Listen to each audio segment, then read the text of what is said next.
নমস্কার বন্ধুরা, দিগন্ত পেরিয়ে চ্যানেলে আপনাদের সবাইকে স্বাগত। আশা করি খুব ভালো আছেন। আজকের ভিডিওটা একটু স্পেশাল। প্রতিদিনের সেই একঘেয়ে অফিস রুটিনের মাঝে একটু বদল, একটু আনন্দ।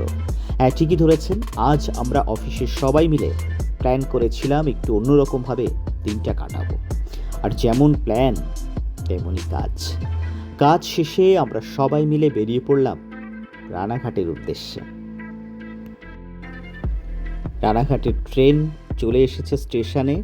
আমরা এই ট্রেনে করেই রানাঘাটে যাব। আর যাওয়ার পথে ট্রেনে তো আড্ডা হবেই। চলুন যাওয়া যাক। ট্রেনে যেতে যেতে বন্ধুদের সঙ্গে অবশ্যই আড্ডা হবে।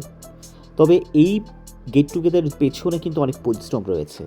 পরিশ্রম বলতে সবাইকে একসাথে নিয়ে যাওয়া, সবার সময়কে ঠিক করা, সবাইকে একসাথে পাওয়া। এটা কিন্তু অনেক দিনের পরিকল্পনা করেই তবেই কিন্তু এমন একটি দিন বের করা হয়েছে বা পাওয়া যায়। হ্যাঁ, ঠিকই ধরেছেন। ট্রেনে তো আড্ডা হবেই, কারণ এরকম দিন কিন্তু রোজ রোজ পাওয়া যায় না। সুতরাং ট্রেনে অবশ্যই হাসি, আড্ডা সব কিছুই চলবে।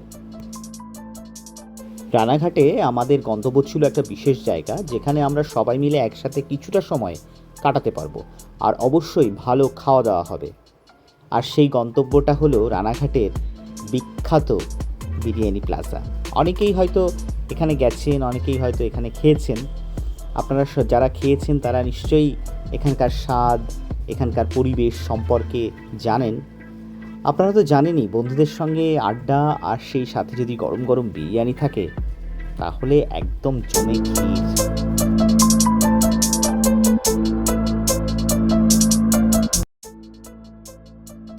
খাওয়া দাওয়া, হাসি ঠাট্টা আর অফুরন্ত গল্প সব মিলিয়ে এক দারুণ গেট টুগেদার হলো। অফিসের বাইরে সহকর্মীরাও যে এত ভালো বন্ধু হতে পারে তা এই দিনগুলোতে আরও বেশি করে বোঝা যায়। এই মুহূর্তগুলো কিন্তু জীবনের মূল্যবান সঞ্চয়। কেমন লাগলো আমাদের এই ভিডিওটি সবাই কমেন্ট করে জানাবেন।